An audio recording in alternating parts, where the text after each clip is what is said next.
Okay, I might be sitting funny, but there's a baby in my lap. So I'm not moving unless he moves. And he's looking at me like I'm a lunatic. Let's see if he goes to sleep this time. Yeah, he's not taking the bottle, and as far as I'm aware, he hasn't peed again. So he's just chilling on my lap right now. And we're gonna find out if he'll fall asleep while I read to him. Bless you! You guys second one? It normally comes in twos. Comes in pairs. Yep. Sometimes it comes in threes. Yeah, it does sometimes. And that kicks his ass. Poor baby. He's the reason that I was constantly having hiccups and sneezing my entire pregnancy, because now that he's born, I barely sneeze or have hiccups. And he has them constantly. They're bugging you? No, they keep getting stuck in my wheel. Oh, really? Yeah. That's interesting. I didn't know they were that long. I didn't either. See, we're gonna read and see if the baby falls asleep while I read. So I gotta see if I can get this position so I can see his face. He's already starting to fall asleep because I'm talking more. Chapter 6. At the door to my unit, I close my eyes, take in a long drawl of air, and release it slowly. Inside, Mother springs up from a chair in the living room, and Father comes from the kitchen. As they rush over, my muscles tighten, bracing myself for the onslaught.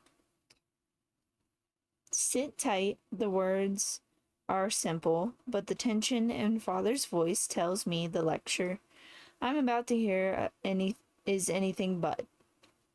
I slink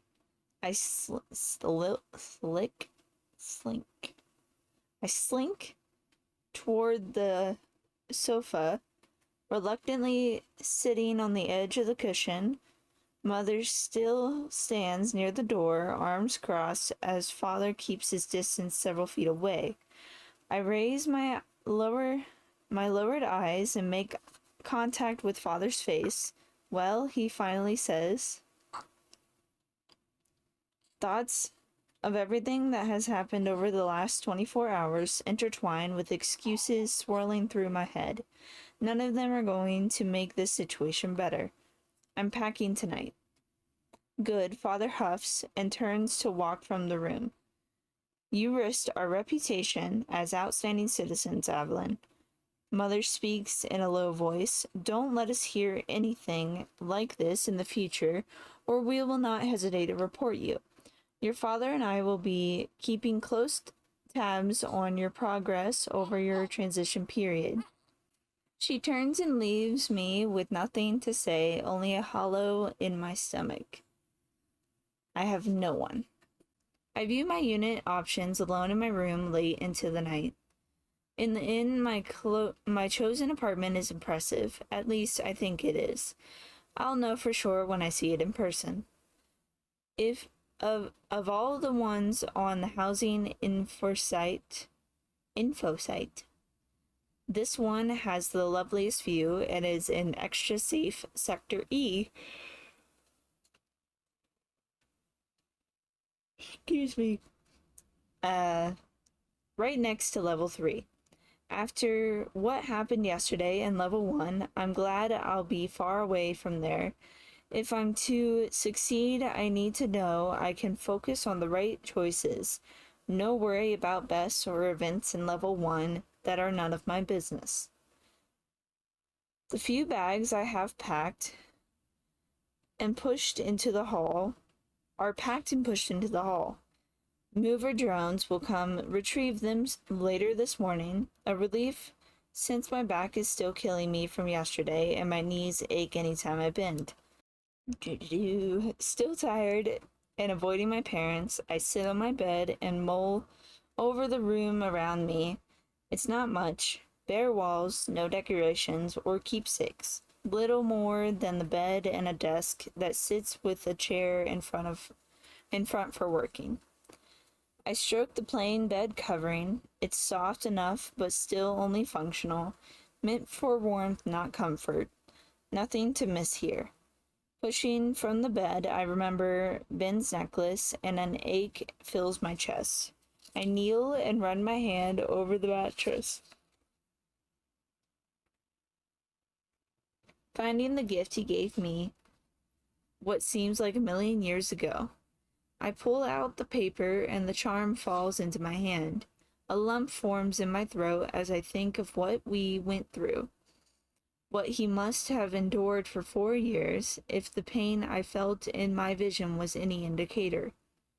The necklace and wrapper find its way into my pocket for safekeeping. Gathering my courage, I slip my satchel over my shoulder and leave my room. The other bags are gone. Mother and father in the living room watching a news report concerning the explosion level 1. Rebel attack, multiple injured, 2 dead are the words I pick up from the hall. It could have been me that died. Would they have cared or only been horrified to be associated with me? From what I hear, nothing is mentioned about the words I saw graffitied on the building. You've been lied to. I straighten and make a beeline for the door. If my parents wanted to say goodbye, which I highly doubt, I don't give them the opportunity. But the ache in my heart follows me. A blast of wind blows from behind me as the taxi pulls away from the curb, and I'm left alone on the relatively deserted sidewalk. The building before me is towering and smooth, practically liquid building in the last few years. Anyone would be glad to live here, and now I do, in Unit 2438.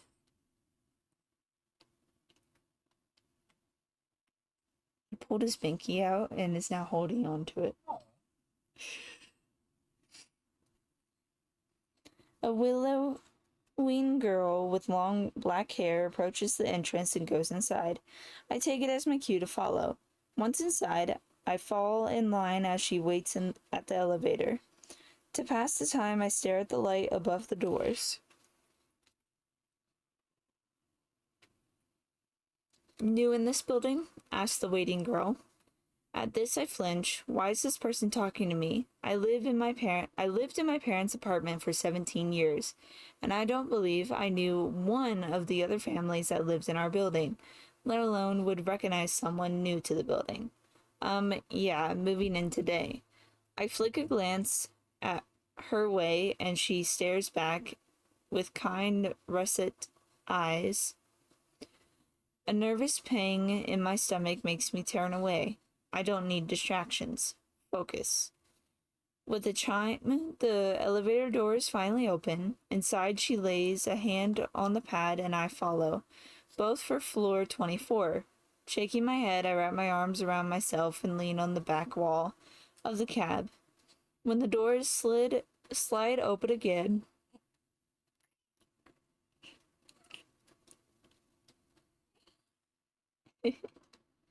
my legs want me to bolt out, but I let her lead. No need to be followed. I check the directory for my unit number and spot it. It's the same way the young girl is headed, of course. Trying to disappear, I clutch my bag against my body and put one foot in front of the other, keeping a safe distance. Eventually she stops, opens her door, and disappears inside. I check for mine and suppress a laugh. It's right across the hall from hers. Shaking my head, I go to open my unit. Congratulations on your new apartment, the girl calls from behind me. I jump as her door shuts, leaving me alone in the corridor. Safely inside, I turn and rest against the door while pinching the bridge of my nose, finally peering up at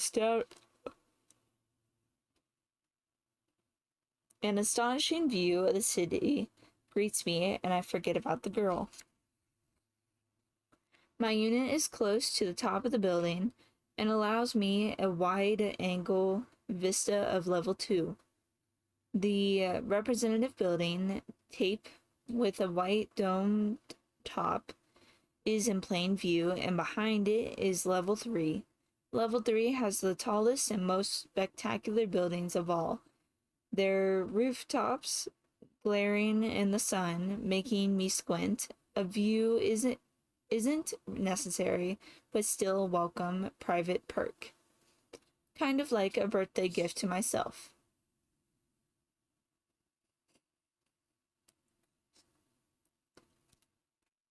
Big yawn. He's making me yawn. Every time I look at him, he yawns and then I yawn. Well, what was that scrunchy face for? Below the sidewalks are nearly empty of citizens. If Alorians don't work on the weekend, many of us remain in our apartments, safe. I drop my satchel on the dining table and notice my other bags have arrived. The unit is modest and functional, but cozy. I'll enjoy curling up here after a long day at work if the neighbors leave me alone. I stuff my hand into my pocket and find the necklace Ben gave me. The mattress provided a good place to stash it before, so I shove it under the one in my new bedroom. Kyra wanted an image of the unit once I arrived, so I flop on the bed and swipe the screen of my device to send her one from the listing. Lost time is never found again. My eyes widen. What is this? It's another message like the one I received at the park. I just want a normal life, to do what I am supposed to. But a report could bring attention on me, and I am not normal. They may find out I spent the night at Bess's. What if they discover I'm having these visions? Direction could bring me in for testing again. Ignore it, act ordinary, be an exemplary citizen. I swipe the words away and unfold the device into a tablet and find the spouse pairing section of my account. Something normal and better than weird messages, nosy neighbors, and seeing my dead brother. Rude. 4 choices await me. 2 have already sent invitations. I ignore the first one, but the other from the guy named Aaron Barton, the one I noticed when I first checked. 5'10", 5 inches taller than me, blonde hair, blue eyes, and he has the same tan skin as Kyra. Career placement, Sin Corporation, Division Electrical Engineering, compatibility 98%. Like Gentech, SynCorp is another high-ranking company, but specializing in drone manufacturing. He seems okay, why not? According to direction, he's a 98% match. I select the Agree to Meet button, no turning back now, and hide the other invitation. Then I flick off my handheld, fold it, and snap it to my wrist. My right leg bounces with energy, despite my stiffness from yesterday. I crave a run, but my bruised knees have other ideas, like staying in on my couch, despite the view being cooped in here lacks appeal. A walk, that would work. Will you stop kicking me? I only got so much space on my lap because of you, and then you kick my book. My knees concede to the idea, and I pull my running shoes from one of the packed bags in the living room. They're scuffed, probably from my fall yesterday. I make a mental note to order a new pair. The scuff isn't a big deal, but the memory is, and I can afford them now. On the street, the warm afternoon air brings new life into my lungs. The sunlight slides over the buildings, and seeing the rays turns up the corners of my mouth. Just to be sure, I check my flex for the time, hours and hours before curfew. Do you have the time? A familiar deep voice asks from behind. My stomach clenches as I whip around to look at him. Our gazes lock, and I'm certain it's the guy from level 1. Tall, muscular, eyes so dark they're nearly charcoal. I step back. What if he was involved in that attack? You weren't hurt, were you? He whispers. I shift and march away from him, but my leg muscles stiffen. As his footsteps close in, my heart picks up speed. A woman across the street pauses to watch, but then moves on. This has to stop. I swing around to find his body inches from mine. What? What do you want? I whisper. I long to scream at him, but it would draw too much attention.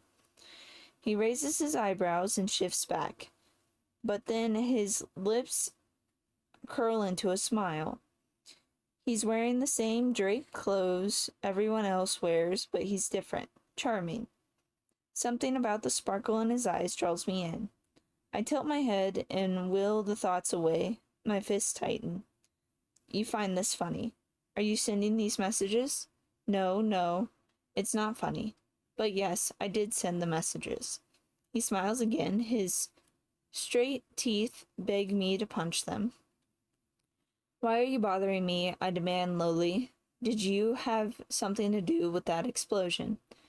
We had nothing to do with that.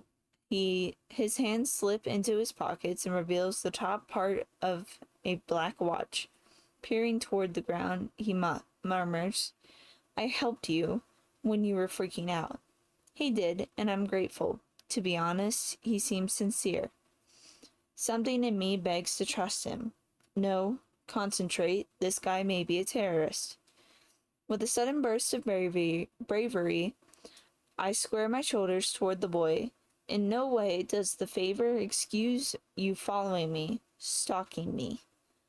He doesn't respond to the statement. Instead, he gestures down a different sidewalk. This route is safer.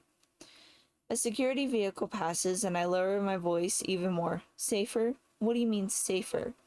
He tips his head. I mean less surveillance, Evelyn. Maybe I want more surveillance. I don't, but he doesn't need to know that. He rolls his eyes and crosses his arms. A guardian's whirling sound above the building remind me of the need to end this conversation quickly. You need to leave me alone, whoever you are. Meyer. My name is Meyer. I turn, and those knees that didn't want to run earlier change their mind. Fortunately, I'm wearing running shoes, even if they are scuffed. Chapter 7. No, stop. The world's whirlwind in my brain, and a scream grows in my throat, but no sound comes. My lungs refuse the air, buffeting my face and body. My heart tightens to escape my chest, though through brute force. A guardian hovers above, its long, unending metal tentacles snaking and squeezing around me. I rip at them, but my wet palms slip from their surface. I writhe through the freezing air as I'm carried hundreds of feet over the city. The hair on my arms and neck pricks up over my skin. Tightness spreads over my back, and I try to wrap my arms around myself to stop my shaking, but they're trapped. The stone detention center I've seen on the newscasts whooshes into view. Blazing orange flames consume the building, and swarms of drones drop other people into the inferno. One swoops past, clutching the rebel girl with the brown skin from the other morning. Her bright fabric has become flowing and streams across the sky like a crimson banner. She screams and flails as the guardian dumps her. The blaze devours her body, and greedy flames kick into the ash-streaked sky. I recoil when the scent of black charcoal mixed with sulfur assaults my nose. Burning people, burning rebels. Not me. I do what I'm told. The words eventually escape my lips, but the uncaring, unhearing drones does its job, disposing of me. We have to take care of you like we took care of Ben, the drone says in a mechanical voice. My handheld buzzes in my pocket and I rustle to slip it out. My eyes sting in water from the but soot, but I make out a blurry, Evelyn, you are running out of time. I scream, my legs pushing out against my bindings. A pop and crunch compels me to strain it harder against the loosening restraints until they give way. I surge upright, screaming, "Get off me!" I gasp and rip and claw at the tentacles still coiling around me.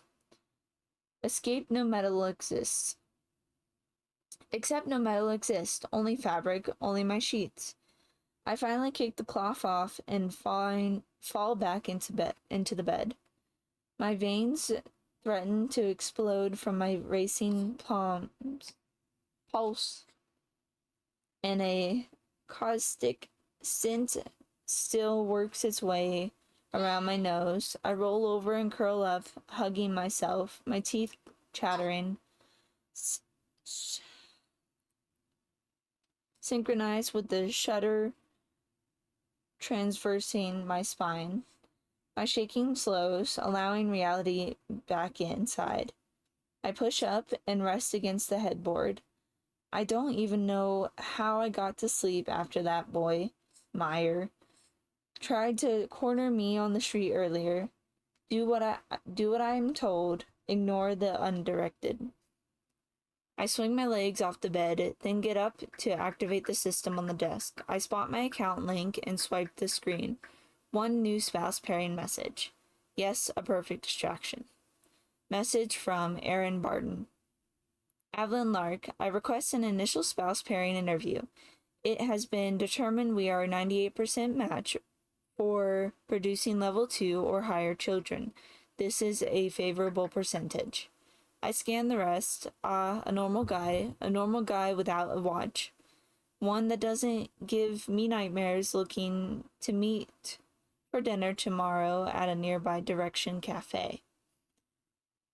In front of the cafe, I check the time. Early. Why my stomach is churning like a whirlpool, I don't know. The meeting isn't about love, right? This is only to talk. A duty. Who cares if we're not a fit? It's what I should be doing. Forgetting the past, forgetting my twin. When I step in toward the door, it glides open. Two of the tables are occupied with couples. No one's waiting for their appointment. I should leave. Message, what's his name? Aaron Barton. Tell him I'm sick. No, you can't do this. You work at a prestigious company and are an outstanding Direction citizen.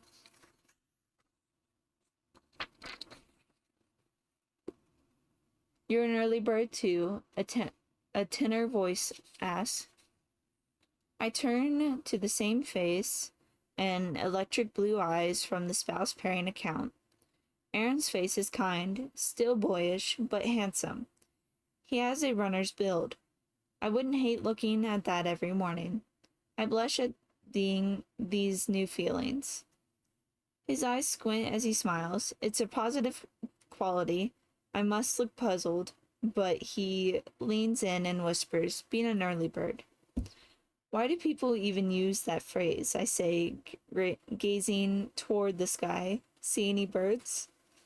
It's a dumb reply, and I know it. He looks at me quizzically for a moment, raising an eyebrow. Let's go in. He gestures toward the door, allowing me to go first. I suck in air and walk to the reporting station to check in. We find the assigned table and sit on well-stuffed seats in a similar blue tone as the walls.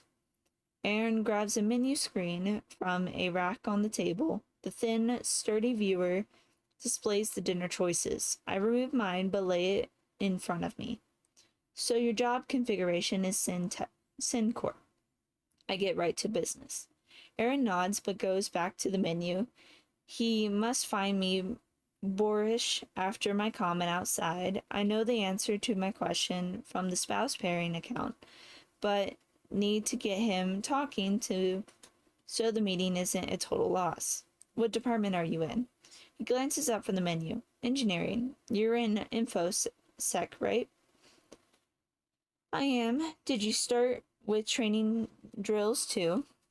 Yeah, for the next couple of days, drills are my life. He relaxes and grins, showing off a dimple in his right cheek I didn't notice, and then his spouse pairing image. It adds his boyish it adds to his boyish appeal. For the meal, I choose a chicken salad with star fruit, and he orders a turkey club with an aioli sauce. Aioli hasn't been an option on the home printer. We barely have time for 2 words before the server drone delivers the meal. Miss Lark, Mr. Barton. The SI server says, please let us know if you require anything else. It places the plates in front of us, then hovers away back into the kitchen. Well, this looks intriguing, I say, eyeing my plate, then Aaron's. He checks out the salad. Ever had a starfruit? No, but the name accurately describes the shape. I poke at the produce. What do you guess it tastes like? Here, take one, I offer. He hesitates but takes the piece from me. He turns it over, inspecting, and then smells the yellowish fruit. Think food from the printer tastes comparable to grown food? He asks. I smile. Aaron, I've thought about it more times than you can imagine. To be honest, I've even had a few weird dreams about it. He raises his eyebrow. Okay, you try it first. I pop a piece into my mouth and crunch on the sweet, tart fruit. I give him a smirk. Good? He asks. Find out yourself. He munches on the fruit, cerulean eyes sparkling with some sort of mischievous thought. I thought I'd find Aaron to be stiff and boring, but he's not. He leans in and signals for me to do the same. I hold my breath and bend toward him, wondering what he's going to do. Tastes like starfruit, he says. He shrugs, then raises his sandwich and takes a bite. I chuckle and push my back into the chair. Maybe the whole spouse pairing system is not as bad as I thought. During the rest of the meeting, I learn his parents were bio, and he attended the university on the opposite side of level 2 as mine.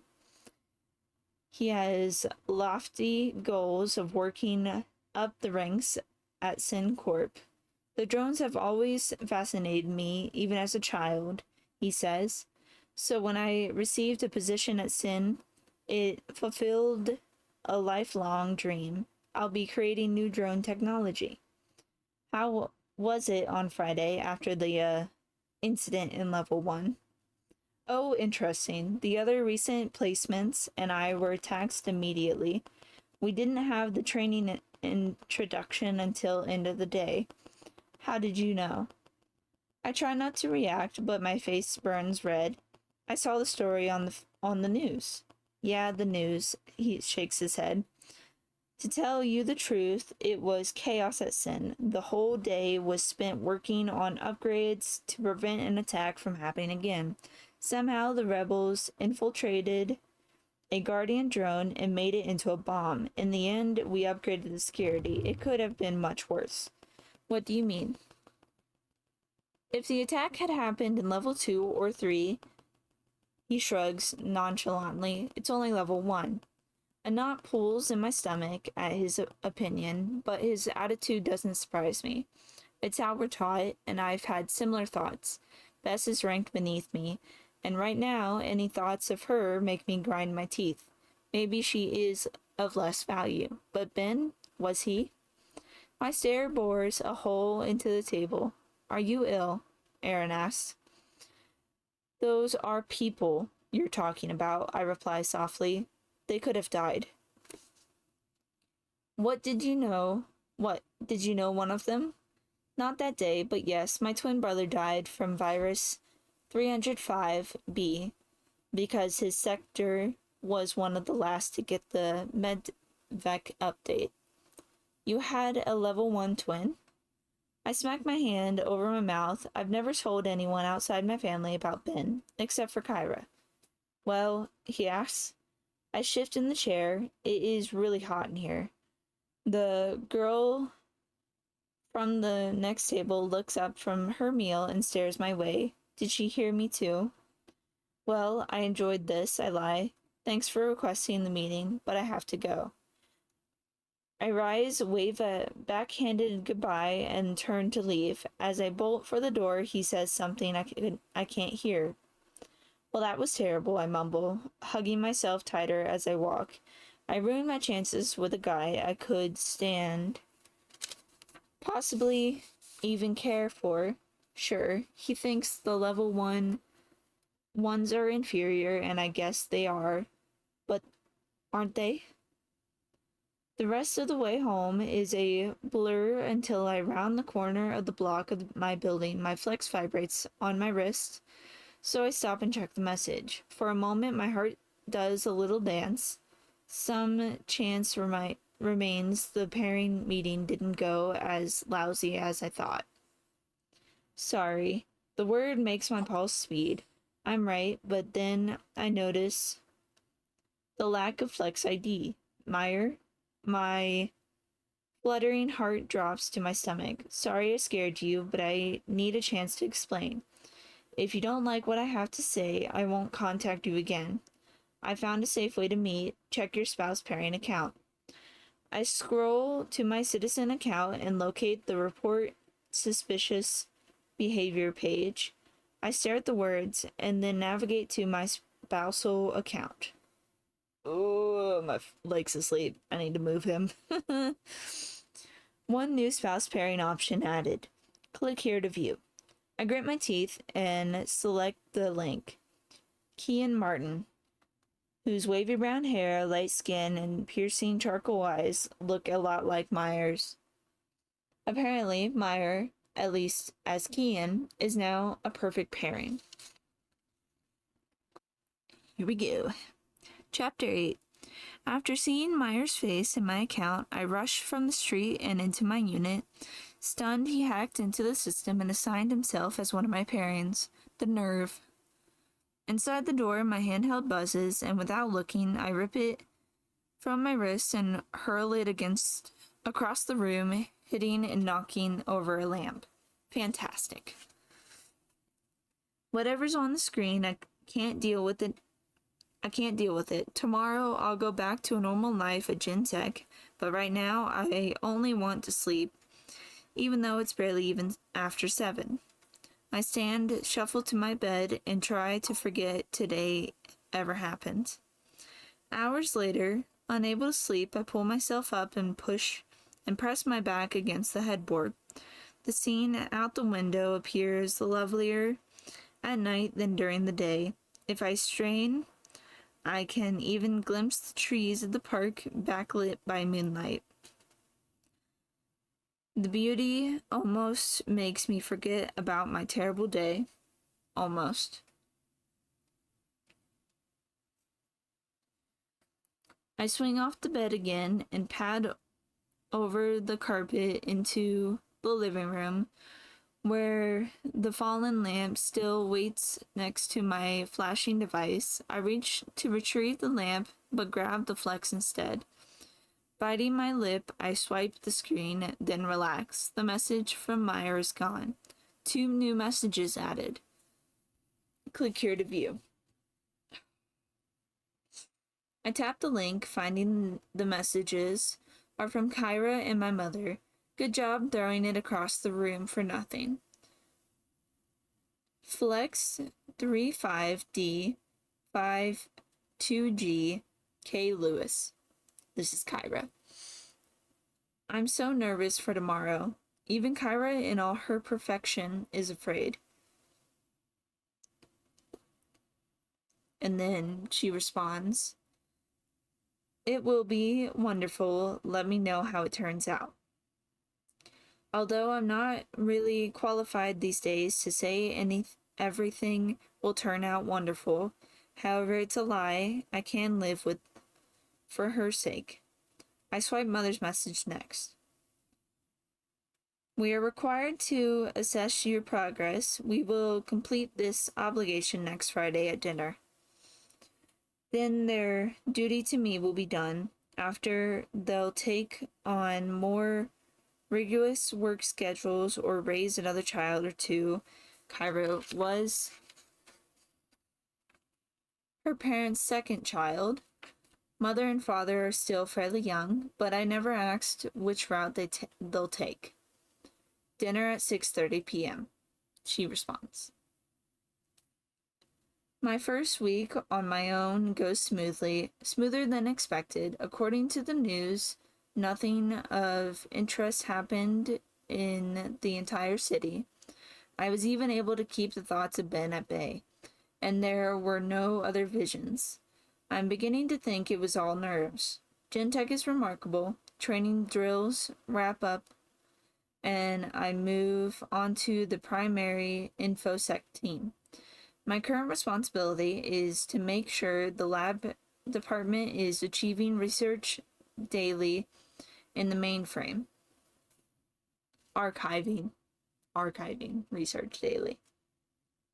As a new placement, my responsibilities remain limited, but I'm at least trusted enough to find my own way around the building.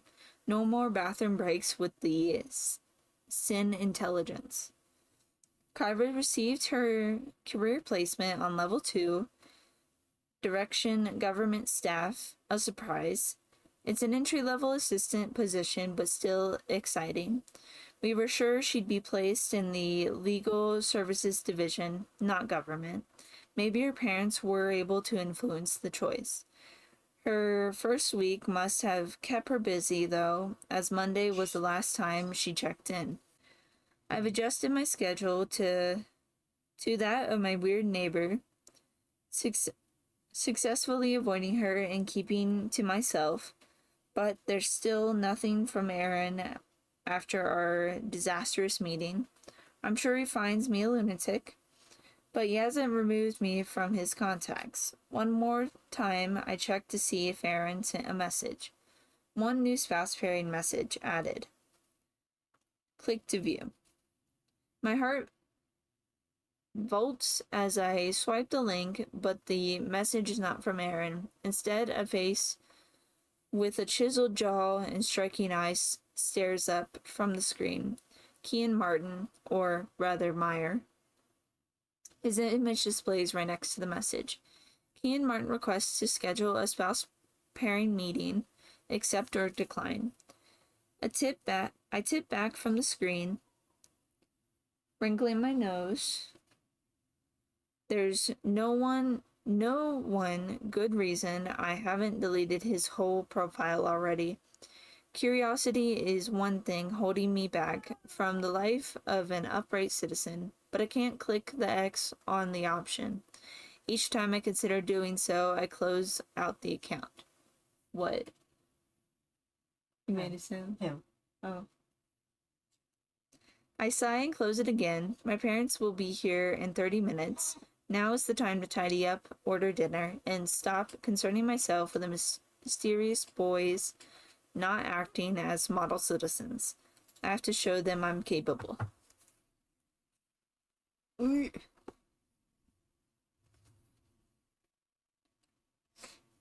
a burp. I can feel it. It's a brewing. My touch releases this sensor and the door swooshes open. Mother and father stand at the entrance. She's made of stone and father's buried in his flex. All tonight means is the ability to tick off their obligation to me. Regretful they ever agreed to raise a child born to a level 1. I'm sure they have no idea I actually began life ranked as 1 either. I gesture for them to enter. Mother steps inside first. Hello, Evelyn, she says, coolly. Father is even more aloof than usual. probably still working as he hasn't even looked up yet. Mother darts her eyes around to take in the room in view.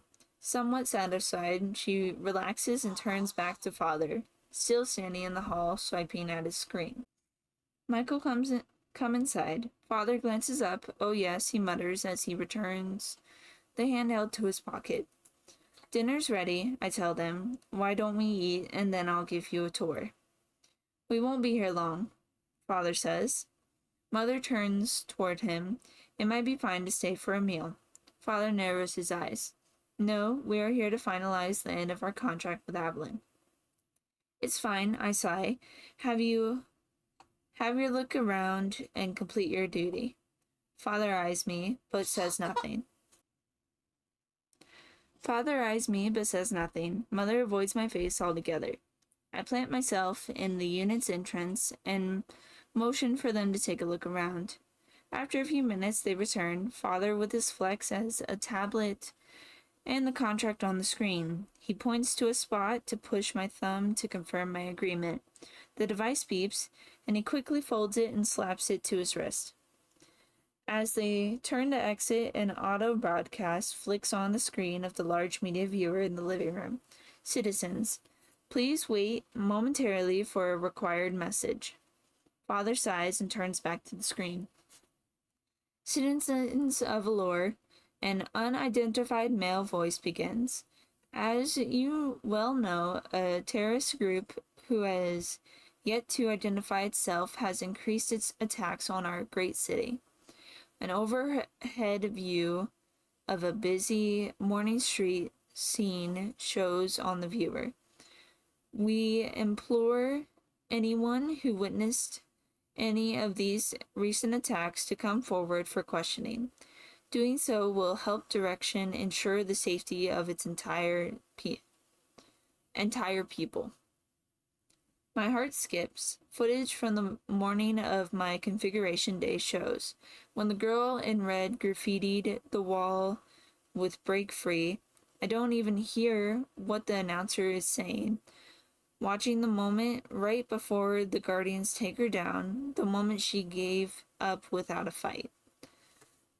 I wanted to help her, but didn't. I wait for her hands to fly into the air as the drones surround her, but they don't. Instead, she does the opposite and reaches for her bag, swiftly pulling out a small, matte black weapon. She points it at the drones, the small weapon she graffitied the wall with, as my mind races with confusion. As she does this, the drones swarm, never letting her get a shot off. That's not what happened, I yell at the screen. Mother whips toward me. You were there? I freeze. The morning of my meeting. Why didn't you inform us of this? You must come forward. And tell them what? That the footage is all wrong? Mother stands, shocked at my outburst, and Father tenses, trying to maintain his control. Avalon, he says in an annoyingly too calm voice, you are letting your emotions get away from you. Direction's actions are for our protection. The terrorist group wants to take away the success we have built, probably for themselves. You must have been frightened and aren't remembering correctly, Mother adds. The look on her face and her words don't match, though. For some reason, part of her believes me. The broadcast has ended and the room goes silent. I square myself. You have what you came for. Now please leave. You are no longer responsible for me. Father locks eyes with me for too long, but then looks away. Let's go, Darlene. Mother falls in line behind him as they exit my unit. When the door slides shut, I release a long breath. My mind drifts back to the rebel girl, her striking red outfit, her brown skin and wild curly hair.